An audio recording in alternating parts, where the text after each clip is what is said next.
we've worked with our members, we've communicated with them, we've taken on board everything that people are saying, and I think there's a general feeling, as you can see from the report that we published yesterday on leadership and culture, that whilst no one in Scotland wants to follow the route of England and have mandatory training, people want something that they can sign up for to show that they're continually developing their staff. That's necessary because some organisations are doing it and they're doing it really, really well, but there is inconsistency out there. So if we have something on the charter that makes it more coherent and a regulatory approach that everyone can follow, we can learn from each other, best practice, if we're all striving for that same goal. Having spent 2 days with the great and the good of housing here at the Scottish Housing Festival, what a great bunch of people we are, and what we deliver and what we do is amazing. All of our members are working harder and harder every day. Every day it seems like we're hearing more negativity.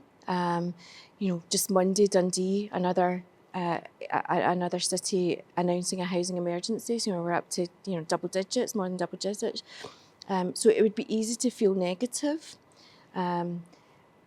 The numbers of children in temporary accommodation, whilst they're dropping really slowly and not at the pace that we really require.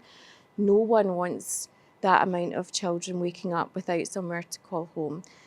Homelessness is growing. The people that are experiencing homelessness, it almost feels like it's at epidemic proportions, right?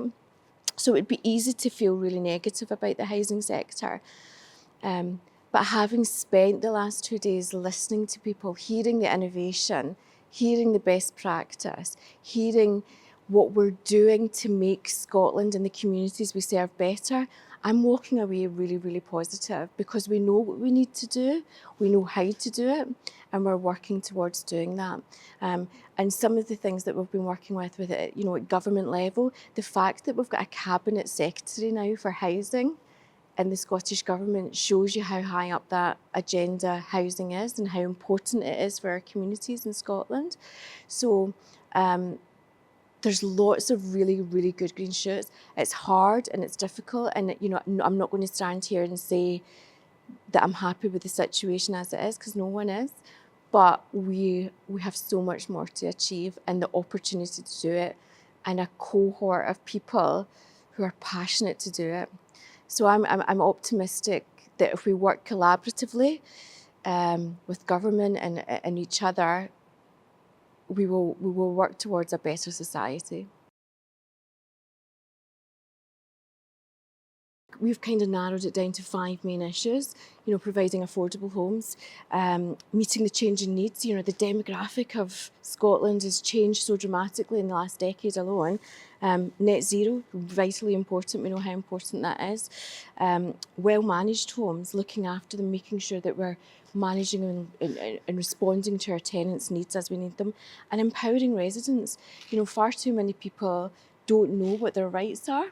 And so if we can focus on these 5 areas, having spoken with our members who are front-facing, are dealing with this every day, it's their bread and butter, we've kind of narrowed it down with our board and our members to, if we focus on these 5 things, the outcome will be better for both of our residents and our housing providers, our home providers, because if we all work collaboratively together, the outcomes will be there and we'll see that into perpetuity.